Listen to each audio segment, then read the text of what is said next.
خلاصة الكلام ده كله، انا بقول كل ده ليه؟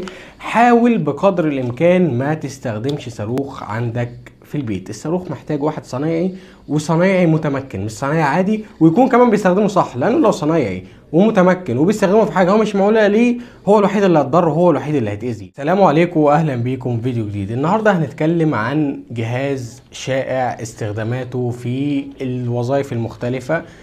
تقريبا في معظم الشغل بنحتاجه، وهو الصاروخ او الانجل جريندر. فهنا الصاروخ بالرغم من هو جهاز مفيد جدا وليه استخدامات كتيرة جدا ومتعددة، والناس بتألف له كمان استخدامات، الا انه يعتبر هو اخطر جهاز انت ممكن تشتغل بيه، واكتر جهاز ممكن يسبب معاك مشاكل اكتر من اي شيء تاني. انت لو جيت فكرت مثلا ان انت هتلاقيه هو اخطر من المنشار الصينيه، اللي هو يعتبر مش حاجه سهله ومش اي حد يقدر يستخدمه. لان المنشار الصينيه ده على سبيل المثال يعني بيبقى عليه شغل سيفتي وامان اكتر من ده بكتير، وعوامل احتياط بتبقى عاملاها الشركه اكتر ما بتعمل على الصاروخ، رغم ان الصاروخ يمكن هو اخطر حاجه علينا دلوقتي. فهقول لك ايه هي الحاجات اللي ممكن لا قدر الله يعملها الصاروخ وانت شغال بيه عشان تتجنبها، وايه الحاجات اللي انت المفروض ما تعملهاش عشان تتجنب اي مشكلة تحصل لك لا قدر الله مع الصاروخ. فيديو النهارده هيبقى قصير ان شاء الله، مش هياخد وقت، لكن هو مهم جدا لاي شخص بيستخدم صاروخ عنده، سواء في شغله او سواء في البيت. وانا كنت يعني حذرت من موضوع ان انت تستخدم صاروخ عندك في البيت، لان يعني هو اولا شيء مش معمول للاستخدام المنزلي. انا عارف ان انت هتلاقي له وظائف والله، وكذا واحد دخل رد عليا من الفيديو اللي فات قال لي انا الصاروخ بستخدمه في البيت. والله عارف ان انت هتلاقي له احتياجات عندك في البيت، بس هو مش معمول للاستخدام المنزلي. انا ممكن استغنى عنه بحاجات كتير جدا. يعني انا الوظائف كل اللي مثلا دخل قال لي انا بستخدمه في كذا وبستخدمه في كذا، الحاجات اللي هم بيعملوها بيها كله ممكن يعملوها مثلا بالجهاز المتعدد الاستخدامات اللي هو بنقول عليه العفريت، المالتي تولز. او مثلا ممكن كان في ناس بتستخدمه في قطع الخشب، ودي اصلا مصيبه لوحدها. قطع الخشب بالصاروخ كان ممكن تجيب اركت صغير، لو المتعدد ده هيبقى غالي عليك ومش هيديك الاداء اللي انت عايزه في قطع الخشب، لان هو مش اساسه قطع الحاجات الكبيره، كان ممكن تستغنى عنه باركت. يعني حاول، خلاصه الكلام ده كله انا بقول كل ده ليه؟ حاول بقدر الامكان ما تستخدمش صاروخ عندك في البيت. الصاروخ محتاج واحد صنايعي، وصنايعي متمكن، مش صنايعي عادي، ويكون كمان بيستخدمه صح. لانه لو صنايعي ومتمكن وبيستخدمه في حاجه هو مش معموله ليه، هو الوحيد اللي هيتضر وهو الوحيد اللي هيتاذي. فما نخاطرش عشان مثلا نوفر 100 جنيه ولا 200 جنيه في ان انا اضيفهم واجيب معده اكثر امانا من الصاروخ استخدمها، اخاطر لا قدر الله بمشاكل كتير تحصل لي. بس هما دول الكلمتين اللي انا حبيت اقولهم قبل الفيديو، ومش عايز اطول عليكم، ويلا نبدا الفيديو. اولا خلينا بس نتكلم في اغلب الموديلات، يعني الموديلات اللي هي المنتشره عندنا احنا هنا. احنا في بره موديلات حديثه مالناش دعوه بيها. الموديلات المنتشره عندنا هنا الاسطوانه بتركب ازاي؟ الاسطوانه شيء بسيط جدا. هنا زي ما انتم شايفين في الفيديو في 4 فتحات. انا بحط المفتاح اللي بيجي مع الصاروخ في فتحتين منهم، وبدوس بايدي على زرار اللوك هنا، فبالتالي دي بتلف معايا وتتفك معايا. انا ممكن افكها بايدي عادي مفيش مشاكل زي ما انتم شايفين، لكن الربط اوعى تربطها بايدك. ده اول شيء، اوعى تربط الاسطوانه اللي انت هتحطها هنا بايدك. الاسطوانه لازم تقرط عليها بقدر الامكان بالمفتاح، وتجيب اخرك فيها. انت كمان لو حسيت ان هي لسه فيها حاجه كده وانت خلاص مش قادر تجيبها، خلي اي حد تاني يجي يدوسلك بالمفتاح على الاسطوانه لغايه ما تقفل خالص، عشان هي دي اول مشكله بتبقى. الاسطوانه بيبقى فيه حريه هنا. يعني ثانيه هوريكم تجربه عملي. لو انا على سبيل المثال الاسطوانه موجوده هنا ما بين الاتنين دول، والصاروخ شغال، هيبقى في حريه. الاسطوانه بتتحرك من هنا لهنا وهي مش معموله لكده، فبالتالي هتلاقيها اتكسرت ولا قدر الله هتطير بقى. ويا سلام بقى لو الكفر مش محطوط، وده في اغلب الاحيان انا بشوفه الناس بتشتغل من غير كفر الحمايه اللي هو بيجي مع الصاروخ، فالاسطوانه هتطير. وعدم وجود الكفر ممكن بقى تيجي فيك انت، ممكن تيجي في اي حد تاني. فيعني شيء مش يعني ما تقدرش تستهين بيه. انت ما تعرفش الاسطوانه دي بتبقى دايره بسرعه كام لفه في الثانيه، ولو طارت لا قدر الله ممكن تعمل ايه. وعملت كتير، يعني انا مش بقول لك على حاجه ما حصلتش قبل كده. تاني حاجة عشان بس ايه يعني بيبقى سهوا او نسيانا، زرار اللوك ده والصاروخ شغال اوعى تدوس عليه، لان انت لو دوست عليه هنا في فرامل. تمام، انت لما بتدوس على الصاروخ ده بتعمل فرامل على الاسطوانه، فانت بتعمل فرامل والاسطوانه دايره باقصى سرعه عليها. انت كده انت اولا بوظت الصاروخ، ثانيا انت هتسبب في مشكله كبيره جدا. فدي تاني نقطة تعتبر تبع نقطة التشغيل يعني ونقطة التركيب، ان انت تقفل كويس جدا على الاسطوانة. ثانيا ما تدوس على الزرار ده وهو شغال. يعني قد تكون المعلومات اللي انا بقولها دي بديهية لناس كتير منكم، الناس اللي متابعاني يعني، بس صدقوني في ناس بتستخدم الجهاز ده وهي مش عارفة خطورته. تمام، فحبيت بس اوضح النقط دي عشان بس يعني نتجنب وقوع اي مشاكل لا قدر الله. تالت حاجة معانا كفر الحماية ده، ما تستهينش بيه. كفر الحماية لازم يبقى متركب وانت شغال.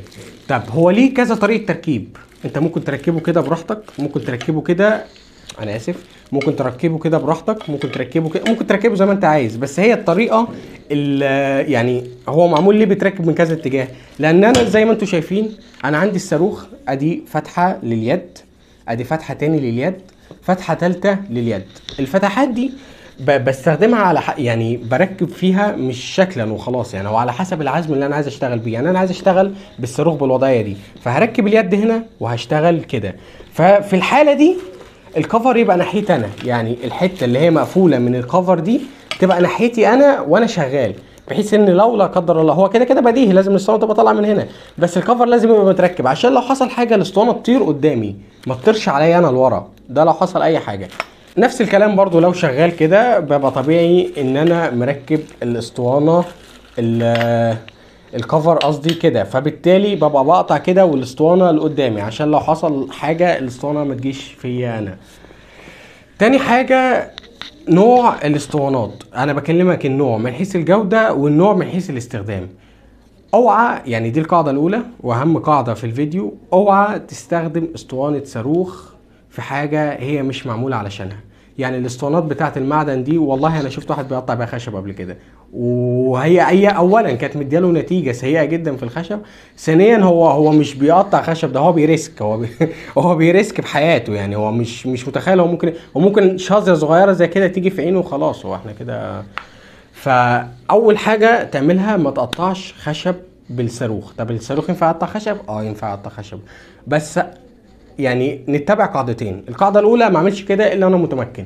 القاعده الثانيه ودي الاهم، ان انا لازم اجيب اسطوانه، حاجه اسمها اسطوانه الماظه، وما اجيبش اي الماظه وخلاص، لازم اتاكد ان الالماظه دي بتدعم الخشب. للي مش عارف اسطوانات الالماظه، اسطوانات الالماظه بتبقى عباره عن اسطوانات للصاروخ عادي مفيش اي مشاكل، بس هي بقى معموله ان هي تقطع خشب وتقطع بلاستيك وتقطع سيراميك، بتبقى معموله الحاجات دي كلها. فانا مفيش مشاكل ان انا مثلا مش قادر اجيب منشار في الوقت الحالي، فان انا استغنى عنها بالصاروخ، بس ما يكونش الاساسي بتاعي، وفي نفس الوقت يكون معايا اسطوانه الالماظه اللي انا بقول عليها دي.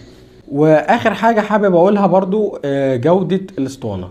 ما تفرحش انت تلاقي مثلا اسطوانه ب 15 جنيه ولا اسطوانه ب 20 جنيه وتقول دي كويسه خلاص يعني. لا، بص، الاكسسوار الصاروخ بالذات انت لازم تهتم بيها. انا ما عنديش مانع انت تشتغل ببونطه تعبانه مثلا، موديل صيني، موديل مش معروف، بس يعني هي اقصى حاجه هتحصل لي من ورا البونطه دي انها هتبوظ بسرعه، ما عنديش مشاكل.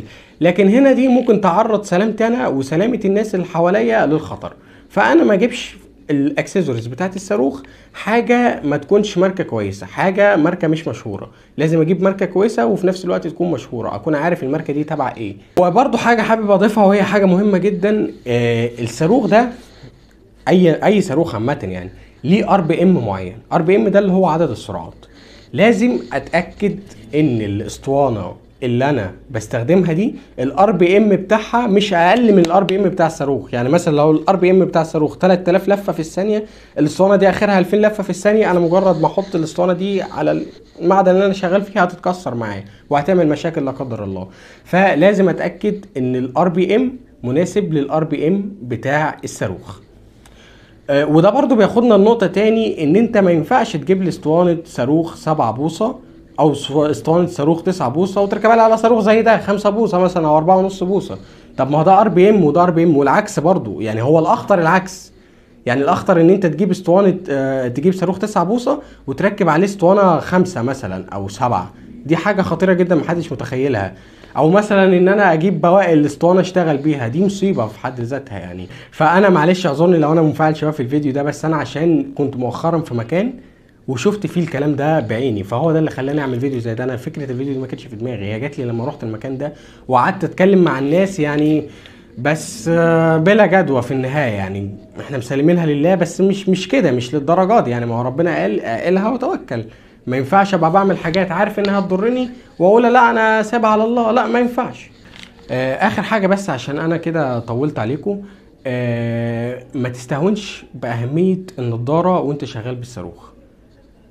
انا عارف ان انت ممكن تكون شخص صنايعي بتستخدم الصاروخ يوميا وما عندكش اي مشاكل معاه وما بيعملكش اي مشاكل، بس انت مش ضامن الظروف ومش ضامن ستر ربنا هيفضل معاك لغايه امتى. انت ممكن مثلا وانت شغال في حاجه يعني في ماده معينه باسطوانه معينه، خبطت في ماده تاني في نفس الشيء اللي انت شغال فيه ده ممكن يعمل لك اي مشكله لا قدر الله تاثر على عينك، فممكن يطلع شظي من الحاجه اللي انت شغال فيها. فما تستهونش باهميه النضاره. النضاره سعرها مش غالي، هتلاقيها في حدود 20 جنيه و30 جنيه، بس في نفس الوقت بتديك امان. يعني انا مش هقايد نظري بحاجه زي كده، لا انا ادفع 30 جنيه دي وابقى شغال وانا مطمن، وان شاء الله يعني ايه تبقى امورنا تمام ان شاء الله وما يحصلش اي مشاكل. بس احنا كده وصلنا لنهايه الفيديو. لو عجبك اعمل لايك للفيديو واشترك في القناه عشان اقدر اكمل. والسلام عليكم ورحمه الله وبركاته.